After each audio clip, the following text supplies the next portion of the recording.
জয় হরিচাঁদ, জয় গুরুচাঁদ। আজকে আমি একটি বাস্তবসম্মত বিষয় আলোচনা করব এবং তার রেফারেন্স অর্থাৎ উদাহরণ বা এক্সাম্পল হরিনামৃতে আছে। সেটা হচ্ছে কি, আমরা বিভিন্ন অনুষ্ঠানে যাই, মহোৎসব বলুন, হরিসভা বলুন, ঠাকুরের অনুষ্ঠানে যাই, তো সেখানে দেখি বিভিন্ন অসহায় জীবেরা ক্ষুধার তো দৃষ্টি নিয়ে আমাদের যখন খাওয়া দাওয়া দেয় তখন কিন্তু তারা দাঁড়িয়ে থাকে, কিন্তু কোনো ভক্ত কিংবা কোনো ভক্তপ্রাণ মানুষ তাদেরকে দুটো খেতে দেয় না। তারা মানুষের ফেলে দেওয়া উচ্ছিষ্ট খাবার, এঁটো খাবার কিন্তু খায়। তার ভিতরে কুকুর থাকে, বিড়াল থাকে, বিভিন্ন পাখিরা থাকে। তো ঠাকুর হরিচাঁদ ঠাকুর কিন্তু এই মতাদর্শের বিরোধী ছিলেন। সাধারণ হচ্ছে, দেখুন এখানে কি আছে, দুটো লাইন আমি শোনাচ্ছি। জীবে দয়া, নামে রুচি, মানুষেতে নিষ্ঠা, ইহা ছাড়া আর যত সব ক্রিয়া ভ্রষ্টা। এখানে জীবে দয়া, ঠাকুর কিন্তু জীব বলতে শুধু মনুষ্য লোককে বোঝায়নি। মানুষের ব্যাপারটা কিন্তু পরে দুটো শব্দ পরে মেনশান করেছেন তিনি, যে মানুষেতে নিষ্ঠা রাখো কিন্তু জীবকে দয়া করো। স্বামী বিবেকানন্দ পরবর্তী সময়ে যেটা বলেছিলেন, জীবে প্রেম করে যেইজন সেইজন সেবিছে ঈশ্বর। তো আমরা বিভিন্ন মহোৎসব করি, বিভিন্ন অনুষ্ঠান করি, মিন মহোৎসব করি, শুধু মানুষকে খাওয়াই। কিন্তু বিভিন্ন অনুষ্ঠানে আপনারা যখনই দেখবেন খেতে বসবেন, ক্ষুধার্ত কুকুর তারা কিন্তু আমাদের থেকে বেশি ক্ষুধার্ত। আমরা তো মানুষ, আমরা নিজেদের আহার নিজেরা সংগ্রহ করে খেতে পারি, কিন্তু বিভিন্ন মহোৎসবে, অনুষ্ঠানে, সমস্ত অনুষ্ঠানে, বিয়েবাড়ি বলুন, শ্রাদ্ধ বাড়ি বলুন, মানে মানুষের সমস্ত অনুষ্ঠানে কিন্তু এই সমস্ত কুকুররা, বিড়ালরা, বিভিন্ন কাক, বিভিন্ন পাখিরা গিয়ে তারা ক্ষুধার্ত এক দৃষ্টিতে তাকিয়ে থাকে খাবারের দিকে, কিন্তু আমরা কখনোই তাদের মনের থেকে খুশি হয়ে একটু খেতে দেই না। এটা কিন্তু করা উচিত না। আপনাদের একটা উপাখ্যান দেখাচ্ছি, সেখানে হরিচাঁদ ঠাকুর নিজের খাবার নিজে না খেয়ে প্রথমে একটি কুকুরকে খাইয়েছে, তারপরে কিন্তু নিজে খেয়েছে। দেখুন সেইখানে নিয়ে যাচ্ছি। এটা হচ্ছে ভক্ত বুদ্ধিমন্তের গৃহদাহ বিবরণ, শ্রী শ্রী হরিলীলামৃতে। তো লক্ষ্মীপুর গ্রামে বুদ্ধিমন্ত নামে একজন ভক্ত ছিলেন ঠাকুরের। তারা দুই ভাই ছিলেন। তো একদিন, আমি ভিডিওটা একটু দ্রুত শেষ করতে চাইছি, এই কারণে একটু দ্রুত বলছি। তো একদিন লক্ষ্মীপুর গ্রামের সেই ভক্তরা, দুই ভাই বুদ্ধিমন্ত, তারা কিন্তু ওরাকান্দি গিয়ে ঠাকুরকে তার বাড়িতে নিয়ে এসেছিলেন। নিয়ে আসার পরে কিছু সময় পরে দেখা গেল বুদ্ধিমন্তর যিনি গুরুদেব, দীক্ষাগুরু গোবিন্দচন্দ্র পালও কিন্তু বুদ্ধিমন্তর বাড়িতে এসে উপস্থিত হলেন। তখন ঠাকুরের সেবা করবে, ঠাকুরকে সেবা দেবে। তো একটা সময় গিয়ে বুদ্ধিমন্তর ওর বাড়ির মেয়েরা সকলে রান্না করে তারা কিন্তু তার গুরুদেবকে প্রথমে খেতে দিল। আমি গল্পটা বলে দিচ্ছি নিজের মতন করে। তো গুরুদেব কিন্তু যখন খেতে বসেছে, তখন কিন্তু এইখানে দেখুন যে তিনি কিন্তু খাবার নিয়ে গিয়ে তিনি কিন্তু ঘরের ভিতরে দরজা বন্ধ করে খাচ্ছেন, যেটা বৈষ্ণবরা করে থাকেন।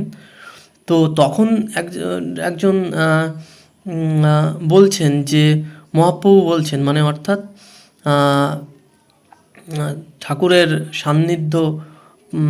সান্নিধ্যাধীন বলছেন যে, আচ্ছা বুদ্ধিমন্ত কিংবা গুরুদেব, পাল মশাই, আপনি কেন দরজা বন্ধ করে খাচ্ছেন? তো পাল মশাই বলছেন যে, এই যে দৈব যদি কুকুরে আসিয়া সেবা দেখে, কুকুর উচ্ছিষ্ট তাহা সেবা করিবেকে। মানে ওই খাওয়ার সময় যদি একটি কুকুর এসে আমার খাবার দেখে নেয়, তো সে তো মানে ক্ষুধার্ত, সে তো তার লালসা দেবেই যে ওই খাবারটা যদি হে ঠাকুর আমি খেতে পারতাম। সেই কারণে আমি দরজা বন্ধ করে, অর্থাৎ বুদ্ধিমন্ত গুরুদেব পালমশাই, এই যে তার নাম হচ্ছে গোবিন্দচন্দ্র পাল, কিন্তু এই কারণে দরজা বন্ধ করে খাচ্ছেন যে কুকুরেও যেন না দেখে। তখন কিন্তু তার এই বলে কিন্তু পালমশাই খেতে ঢুকে গেলেন ঘরের ভেতরে। তখন কিন্তু তার পরে কিন্তু হরিচাঁদ ঠাকুর খাচ্ছেন বসে। এবার দেখুন হরিচাঁদ ঠাকুরের কথাগুলোকে আপনারা শুনুন। হেতা প্রভু সেবা কার্যে মেয়েরা তৎপর, অন্ন লয়ে মেয়ে সব দিলেন প্রভুরে। ভোজন করেন প্রভু উত্তরের ঘরে, একটি কুকুর দৈবে আসিল তথায়। প্রভুর ভোজন পানে এক দৃষ্টে চায়, জিহ্বা লক লক করি কাঁপিতে লাগিল। গৃহ হতে প্রভু সেই কুকুরকে দেখিল। পাত্র লয়ে প্রভু তবে আসিল বাহিরে, কুকুরকে অন্ন দিয়ে নিজে সেবা করে। দেখেছেন? তাহলে এইবার দেখুন যে হরিচাঁদ ঠাকুর মানে এই যে সে তার কেন বলা হয়েছে যে তিনি শ্রেষ্ঠ ধর্মই জীবের কারণে দিতে এসেছিলেন। এই সংসারে শুধু তো মানুষকে নিয়ে সংসার নয়, সমস্ত গাছপালা পশু পাখি সবাইকে নিয়ে এই বিশ্বব্রহ্মাণ্ড, এই পৃথিবীর জীবজগৎ প্রাণী জগৎ তৈরি হয়েছে। তো সেখানে আমরা শুধু মানুষেরা বেঁচে থাকব এবং অন্যান্য অসহায় প্রাণীরা না খেয়ে দিনের পর দিন মারা যাবে। এবং আমরা বিভিন্ন অনুষ্ঠান করি এই কারণে যে যেন সেখান থেকে মানে প্রধান উদ্দেশ্য তো থাকে আমাদের অনুষ্ঠানে যে সেবা করানো, জীবকে সেবা করানো। জীবকে সেবা মানেই কিন্তু শিবের সেবা। তো সেখানে আমরা বিভিন্ন খাবারের ব্যবস্থা করে থাকি যে যেন মানুষের মাঝে কিংবা জীবের মাঝে আমার এই সামান্য অন্ন নিজের মতন করে যেন এই সেবা মানুষের কাছে পৌঁছায় কিংবা জীবের কাছে পৌঁছায়, যেন এর থেকে আমরা কিছুটা হলেও এই জগৎ থেকে যে লোভ মোহ মায়া স্বার্থের বশীভূত হয়ে কাজ করছি তার থেকে যেন সামান্য পুণ্য সঞ্চয় করতে পারি আহার সেবা করিয়ে। তো আমরা কিন্তু শুধু এই সমস্ত অনুষ্ঠানে শুধু মানুষকেই খাওয়াই, কোনো কুকুর বিড়াল কোনো পশু পাখিকে কিন্তু খাওয়াই না। কিন্তু হরিচাঁদ ঠাকুর নিজে দেখলেন, তিনি কিন্তু নিজে না খেয়ে উত্তরের ঘরে ঠাকুরকে বুদ্ধিমন্ত খেতে দিয়েছিলেন। তিনি কিন্তু ঘরের ভিতর থেকে দেখলেন যে একটি কুকুর এসে, সে ক্ষুধার্ত, সে এসে বাইরে দাঁড়িয়ে আছে। তখন তিনি নিজের খাবার থেকে খাবার নিয়ে এসে কিন্তু সেই কুকুরটিকে খাওয়ালেন। তো পরবর্তী সময় হেয় করেছিলেন ওই পালমশাই। আমি সেসবে যাচ্ছি না, আমি এবং বৃহৎ আলোচনা এটা দেখুন। তো আমি একটাই কথা বলতে চাই, আপনারা যারাই অনুষ্ঠান করেন না কেন, যখনই যে অনুষ্ঠান করেন না কেন, মহোৎসব করুন যা করুন, আপনারা যদি ঠাকুরের আদর্শকে মেনে থাকেন, যে কোনো ক্ষুধার্ত শুধু মানুষকে সেবা করানো নয়, ঠাকুর বলেছিলেন জীবে দয়া। জীব বলতে এই প্রাণী জগতের সমস্ত কিছুকে।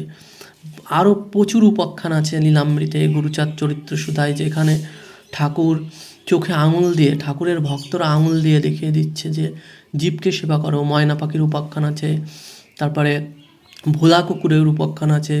অশ্বিনী গোসাই একদিন, যেটা বিখ্যাত অশ্বিনী গোসাইয়ের যে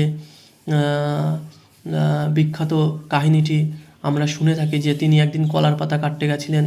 তো সেখানে কলার পাতায় ঠাকুরকে দেখে কিন্তু তিনি পাতায় কাটতে পারলেন। এখানে শুধু ভক্তিটা দেখলে হবে না, জীব জগৎকে প্রাণী জগৎকে তারা কতভাবে ভালোবেসেছে। একটা কলার পাতা, কলা গাছের কষ্ট হবে, আমরা কিন্তু এই দর্শনটাও বুঝতে হবে। শুধু যে ভক্তি মার্গ দিয়ে আমরা এই জায়গাগুলোকে বিচার করবো তেমন কিন্তু নয়।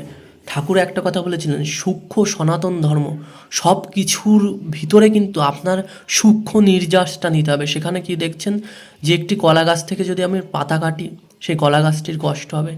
হ্যাঁ, ঈশ্বর অশ্বিনী গোসাই যেটা করলেন, তিনি কিন্তু কলা গাছের কষ্টকে অনুভব করেই কিন্তু তিনি হয়তো দেখেছিলেন তার উপরে ঠাকুর বসে আছেন, তিনি কিন্তু কাটলেন না, সেই কলা গাছের নিচে ঘুমিয়ে পড়েছিলেন। তো ঠাকুর কিন্তু ভক্তের মনোবাঞ্ছা পূর্ণ করতে, ভক্তের কষ্টকে অনুভব করে তিনি কিন্তু সেই কাজটা করলেন। কেন আমার ভক্ত সেই কষ্টটা একটি গাছকে দেবে? তিনি ভক্তের কষ্টকে গ্রহণ করে নিলেন, নিয়ে তিনি এসে কিন্তু কলা গাছের পাতা কেটে রেখে গেলেন। তো অশ্বিনী গোসাই একটা গান লিখেছিলেন যে আমার এক চাকর আছে ভাই, মনের ভাবনা জেনে কার্য করে, হারে এমন নফর দেখি নাই। ভক্তের ভগবান কিন্তু এমনই, যে শুধু মানুষের ভিতরে কিন্তু আবদ্ধ নেই। তো আমার পরিশেষে এটাই বলার, আপনারা যে অনুষ্ঠান করুন না কেন, কোথাও কুকুর বিড়াল, শুধু যে মানুষ ক্ষুধার্ত, আমরা তো আহার সংগ্রহ করে খেতে পারি, আমাদের সঞ্চয় অঢেল। আমরা নিজেরা আজকের খাবার নয়, আমরা বছরের পর বছর খাবার সঞ্চয় করে রাখি। কিন্তু কুকুর বিড়াল এবং অন্যান্য যে সমস্ত অসহায় প্রাণীরা, যারা এই মুহূর্তে কী খাবে, যাদের কাছে সেই খাবারের ব্যবস্থাটুকু নেই, তারা আসলে কিন্তু আপনারা ঠাকুরের প্রসাদ বলুন, শ্রাদ্ধ বলুন, বিয়ের অনুষ্ঠান বলুন, সমস্ত আগে তাকে খাওয়ান। আমরা লোকনাথের লীলাক্ষেত্রেও দেখেছি যে একটি কুকুরকে কিংবা একটি সাপকে একজন ভক্ত দুধ না দিয়ে তাড়িয়ে দিয়েছিলেন।